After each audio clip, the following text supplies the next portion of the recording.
This has by far got to be one of the most valuable videos I've created yet. How to lose 8 kilograms in 8 weeks before Christmas time. So my best advice I can give to you is get a notepad and pen or write this stuff down, because to be honest, I should be charging for this. However, if you write down all this stuff on here and implement it, you are going to lose weight before Christmas time. Will it be 8 kilograms, 8 weeks? Maybe. It could be more, it could be a little bit less, but here's the exact framework I would use if I was coaching you on the other side of the screen. If you watch to the end of this video, this last section here called lifestyle has loads of hidden gems. So your nutrition will always be the building blocks of every plan you follow.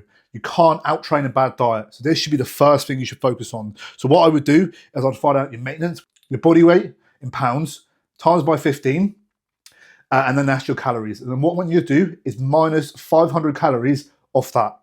So let's say, for example, I weigh 150 pounds, I times that by 15, it's about 2,200, that's my maintenance calories. Then what I would do is I'd minus 500 from that, which is about 1,700 calories. So that would be my deficit. Then what you want to do, so once you've got your deficit, then I want you to have 1 gram of protein per pound of body weight. So again, if I was 150 pounds, I would have 150 grams of protein. I then space that in 3 to 5 high protein meals per day, depending on your lifestyle. If you're used to eating 3 meals a day, I would push for the 4. If you're used to having 5 meals per day, I'd have the 5. But my best advice to you is fit it around your lifestyle, because everyone's got different jobs and everyone's got a different amount of flexibility to get their meals in. Carbs pre and post workout. So most of your carbs should be pre and post workout with the gym, because that's when your body needs carbohydrates the most. So when you eat carbohydrates, some of those carbs are going to be converted into a thing called glycogen. That's what your muscle uses for your workouts. Have a lot of carbs, or have most of your carbs pre and post workout, because your body needs the glycogen.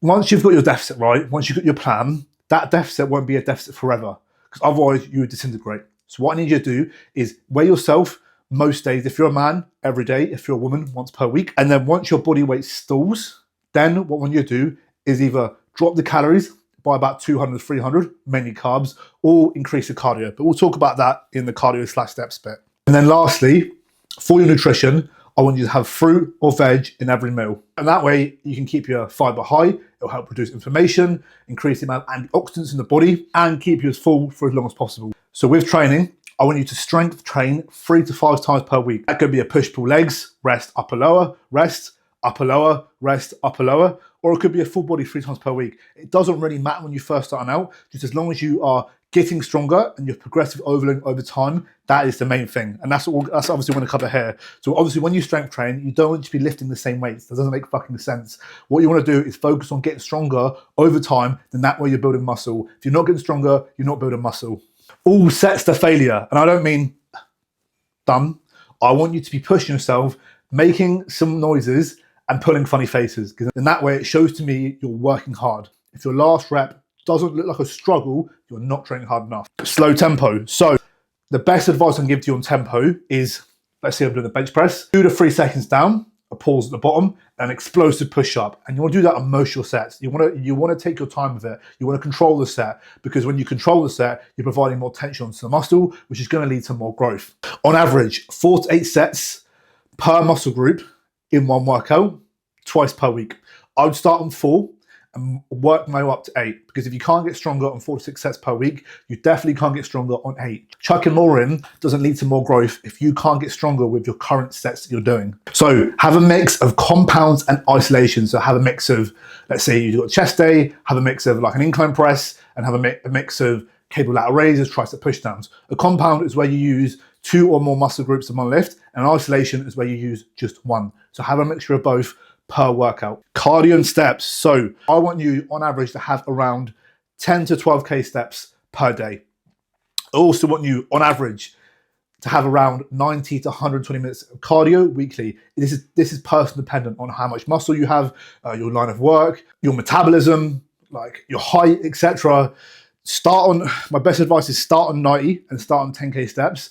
And then if you find that your weight isn't going down to the rate you want, 1 kilo per week, then what I would do is either lower the food or increase the cardio. And then what type of cardio should you be doing? Honestly, do low intensity, steady state cardio. So something where you can keep your heart rate at around 140 beats per minute. that should be fine. That should put you in a fat burning zone where your body will use fat as an energy source instead of carbohydrates. And I put on here, obviously over time, as you get into your deficit, what you can either do is pull down food or increase the cardio, or increase your steps and cardio. What steps, all steps is steps increase your NEAT, your non-exercise activity thermogenesis. So that's just what you burn on a day-to-day basis. Some of you already have a high NEAT with your work. And that's why I said with the steps and cardio, it's all person dependent. Mike O'Rourke. So if any of you struggle doing like the 10K steps in the evening time, don't all do it in the evening time.